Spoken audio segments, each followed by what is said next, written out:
सभी भक्तों को जय माता दी। आज नवरात्रि का 7वां दिन है और इस दिन माँ कालरात्रि की पूजा की जाती है।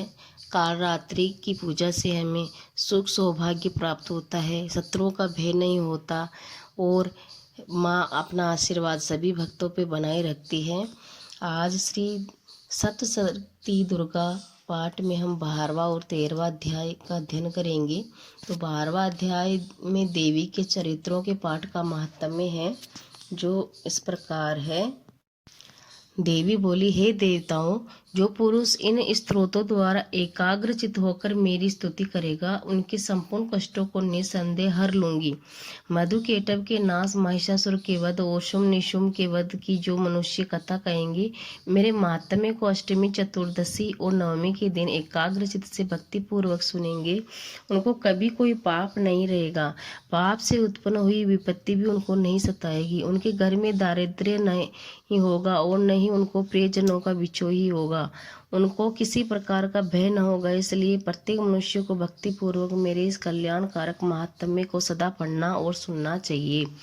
मेरा यह महात्म्य महामारी से उत्पन्न हुए संपूर्ण उपद्रवों को एवं 3 प्रकार के उत्पातों को शांत कर देता है। जिस घर व मंदिर में या जिस स्थान पर मेरा यह स्तोत्र विधिपूर्वक पढ़ा जाता है, उस स्थान का मैं कभी भी त्याग नहीं करती और वहाँ सदा ही मेरा निवास रहता है। बलिदान, पूजा, होम और महोत्सव से मेरा यह चरित्र उच्चारण करना तथा सुनना चाहिए। ऐसा हवन या पूजन मनुष्य चाहे जानकर या बिना जाने करे, मैं उसे तुरंत ग्रहण कर लूंगी। और शरद काल में प्रत्येक वर्ष जो महापूजा की जाती है, उसमें मनुष्य भक्ति पूर्वक मेरा यह महात्म्य सुनकर सब विपत्तियों से छूट जाता है तथा धन और धान्य तथा पुत्र आदि से संपन्न हो जाता है।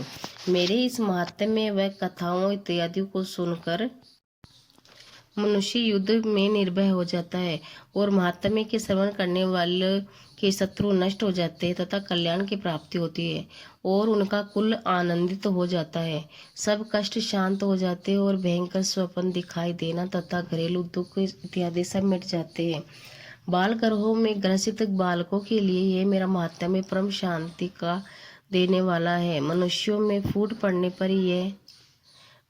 पर यह भली भांति मित्रता करवाने वाला है। मेरा यह महात्म्य मनुष्यों को मेरी जैसी सामर्थ्य की प्राप्ति कराने वाला है। पशु, पुष्प, अर्घ्य, धूप, गंध, दीपक इत्यादि सामग्रियों द्वारा पूजन करने से, ब्राह्मण को भोजन कराने, हवन करके, प्रतिदिन अभिषेक करके, नाना प्रकार के भोगों का अर्पण करके और प्रत्येक वर्ष दान इत्यादि करके जो मेरी आराधना की जाती है और उसमें मैं प्रसन्न हो जाती हूँ, वैसे ही प्रसन्न मैं इस चरित्र के सुनने से हो जाती हूँ। यह महात्म्य श्रवण करने पर पापों को हर लेता है तथा आरोग्य प्रदान करता है। मेरे प्रादुर्भाव का कीर्तन दुष्ट प्राणियों से रक्षा करने वाला है, युद्ध में दुष्ट दैत्यों का संहार करने वाला है। इसके सुनने से मनुष्य को शत्रु का भय नहीं होता। हे देवताओं, तुमने जो स्तुति की है अथवा ब्रह्मा जी ने जो मेरी स्तुति की है, वह मनुष्य को कल्याणमयी बुद्धि प्रदान करने वाली है। वन में, सुने मार्ग में तथा दावानल में घिरे जाने पर, वन में चारों ओर से घिरा हुआ या शत्रुओं द्वारा पकड़ा हुआ, जंगल में सिंहों से, व्याघ्रों से, जो जंगली हाथियों द्वारा पीछा किया हुआ, राजा के क्रुद्ध हो जाने पर, मारे जाने के भय से, समुद्र में नाव के डगमगाने पर, भयंकर युद्ध में फंसा होने पर, किसी प्रकार की पीड़ा से पीड़ित, घोर बाधाओं से दुखी हुआ मनुष्य मेरे इस चरित्र को स्मरण करने से संकट से मुक्त हो जाता है। मेरे प्रभाव से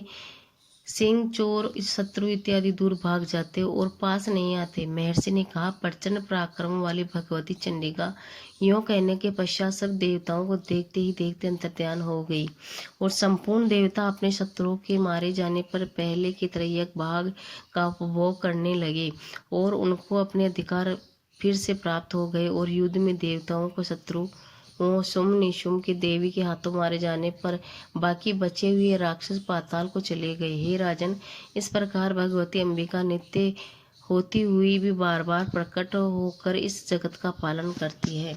इसको मोहित करती है, जन्म देती है और प्रार्थना करने पर समृद्धि प्रदान करती है। हे राजन, भगवती की महाप्रलय के समय महामारी का रूप धारण करती है और वहीं संपूर्ण ब्रह्मांड में व्याप्त है। और वहीं भगवती समय समय पर महाकाली महामारी का रूप बन जाती है और स्वयं जन्मा होती हुई भी सृष्टि के रूप में प्रकट होती है। वह सनातनी देवी प्राणियों का पालन करती है और वहीं मनुष्य के अभ्युदय के घर में लक्ष्मी का रूप बनाकर स्थित हो जाती है तथा अभाव के समय दरिद्रता बनकर विनाश का कारण बन जाती है। पुष्प, धूप और गंध आदि से पूजन करके उसकी स्तुति करने से वह धन एवं पुत्र देती है और धर्म में शुभ बुद्धि प्रदान करती है। बोलो माँ भगवती की जय, माँ काल रात्रि मैया की जय। इसके बाद में 13वां अध्याय का अध्ययन करेंगे। इसमें राजा सूरत और वेश्य को देवी का वरदान। महर्षि मेधा ने कहा, हे राजन, इस प्रकार देवी के उत्तम महात्म्य का वर्णन मैंने तुमको सुनाया है।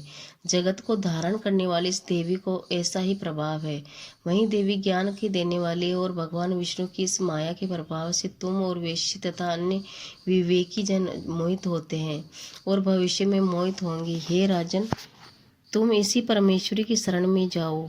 यही भगवती आराधना करने पर मनुष्य को भोग, स्वर्ग और मोक्ष प्रदान करती है। मार्कंडेय जी ने कहा कि महर्षि मेधा की यह बात सुनकर राजा सूरत ने उन उग्र व्रत वाले ऋषि को प्रणाम किया और राज्य के छिन जाने के कारण उनके मन में अत्यंत ग्लानि हुई और वह राजा और वेश्य तपस्या के लिए वन को चले गए।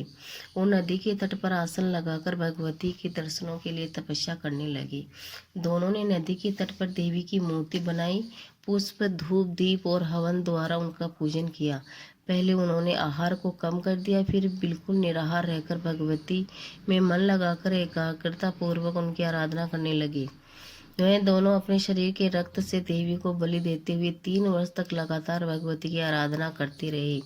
3 वर्ष के पश्चात जगत का पालन करने वाली चंडिका ने उन्हें प्रत्येक दर्शन दिया और कहा, देवी बोली, हे राजन तथा अपने कुल को प्रसन्न करने वाले वेश्य, तुम जिस वर की इच्छा रखते हो वह मुझसे मांगो।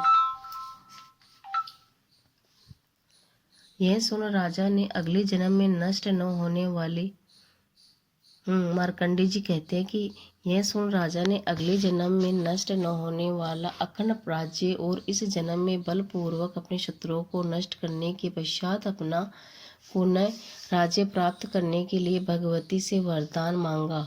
और वेश्यव ने भी, जिसका चित्त संहार किया और से विरक्त हो चुका था, अतः भगवती से अपनी ममता और अहंकार रूप आसक्ति को नष्ट कर देने वाले ज्ञान को देने के लिए कहा। देवी ने कहा, हे राजन, तुम शीघ्र ही अपने शत्रुओं को मारकर पुनः अपना राज्य प्राप्त कर लोगे।